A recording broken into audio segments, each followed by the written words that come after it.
जय श्री श्याम प्रेमियों, कैसे हैं आप सब। आशा करते हैं प्रभु से आपसे बिल्कुल टनाटन होंगे। मैं भी बिल्कुल स्वस्थ हूँ, मस्त हूँ। आप सबके बीच में मैं वीडियो लेकर आया हूँ कि बहुत जगह से मुझे कमेंट आया है, बहुत जगह से, कि भैया इतना सारा मैं नाम जप करता हूँ, बाबा मेरी सुनते ही नहीं है। इतना सारा मैं आराधना करता हूँ, इतनी सारी बाबा की पूजा पाठ करते हैं, तो प्रभु से आप नाम जप करते हैं और आपका कोई काम नहीं बनता, आपको कोई कृपा नहीं आती है, तो आप कृपा कहां से आएगी। कृपा आने के लिए आपको अपना तन मन धन सब साफ सुथरा करना होगा। उससे पहले कुछ भी नहीं होने वाला है। जिस तरह से कोई भी व्यक्ति, जब जीवन किसी भी व्यक्ति को मिलता है तो उसके पुराने जन्मों का प्रारब्ध उसके साथ में आता है। पुराने जन्मों के जो कर्म होते हैं वो उसके साथ आते हैं। आप नाम जप करते हो, जब तक आपके पुराने जन्मों के कर्म पूरे नहीं बराबर हो जाएंगे तब तक आपको बाबा श्याम की कृपा नहीं आने वाली है। इसलिए आप अपने तन मन धन से बाबा श्याम की नाम की जाप करते रहना है। बाबा श्याम को भक्ति भाव से भोग लगाना है।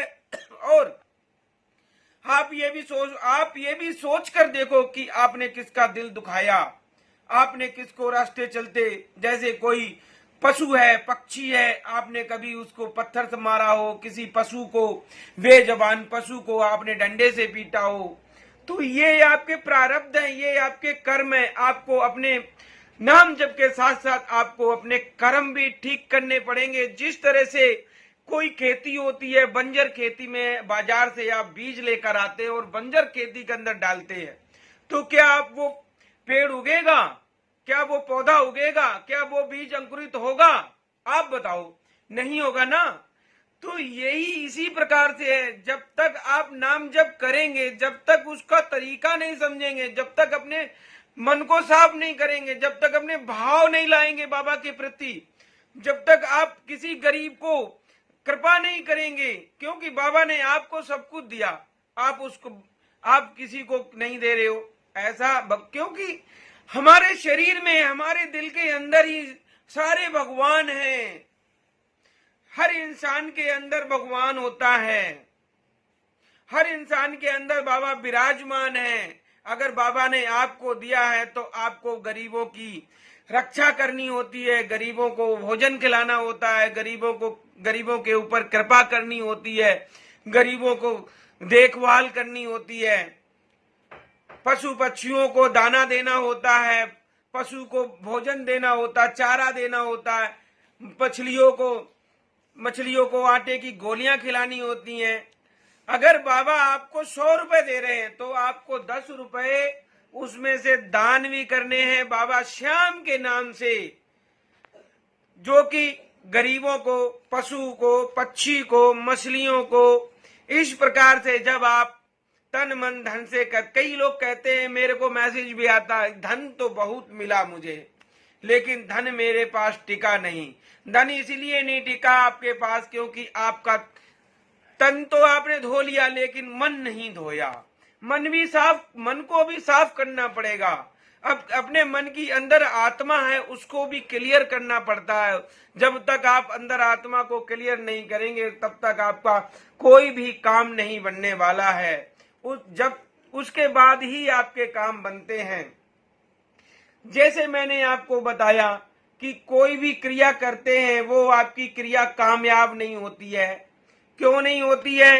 क्योंकि अपने मन में छल बना रहता है, आपके मन में कपट बना रहता है किसी के भी प्रति, चाहे वो कोई भी मनुष्य हो, पशु हो, पक्षी हो, किसी के प्रति। अब अगर आपके दिल में कपट की भावना चल रही है तो आपके साथ में इस प्रकार का प्रारब्ध जरूर होगा, आपके साथ इस प्रकार की प्रक्रिया जरूर होगी। बहुत सारे श्याम प्रेमियों के मेरे पास कमेंट आते हैं कि भैया वो बंदा हमारे साथ में इतना गलत कर रहा है फिर भी उसको इतना पैसा आए जा रहा है, उसको कोई दंड नहीं मिलता है। तो उसके पुराने जन्मों के वो कर्म है, जब पूरे हो जाएंगे उसके बाद में कुदरत उसको ऐसी पछाड़ देगा, ऐसी पछाड़ देगी कि वो बिल्कुल मिट्टी में मिल जाएगा। क्योंकि उसको ऐसा लगता है हम ही सब कुछ हैं, हम ही कर रहे हैं, सारी दुनिया खा रही है, हम कमा रहे हैं। अरे तुम नहीं कमा रहे हो। अब सभी के अपने अपने कर्म है। बच्चा कोई जन्म लेता है, सब अपने भाग्य के साथ आता है, सभी अपने भाग्य के साथ आते हैं। उसी प्रकार से जब आप अपना कोई भी पूजा पाठ करते हैं, आपकी पूजा पाठ जब तक कामयाब नहीं होगी, जब तक आप अपने मन क्रम वचन को साफ सुथरा नहीं कर लेंगे। मन को साफ करना पड़ेगा, किसी के प्रति गंदी भावना नहीं रखनी होगी, किसी को बेफजूल गालियां नहीं देनी होंगी। अरे अब इंसान अपने दुख से दुखी नहीं है, दूसरे के सुख से परेशान है। जैसे कोई भी व्यक्ति है, एक भाई अच्छा पैसा कमा रहा, दूसरा भाई नहीं कमा रहा, तो दूसरा भाई जो कमा रहा है, वो जो कोई भाई नहीं कमा रहा, वो उससे दुखी होता है, परेशान होता है, सारे दिन यही चिल्लाता, देख इसके कर्म कैसे मर रहा, देख इसके कर्म। अरे भाई वो उसके कर्म है, आप अपने कर्मों को देखो।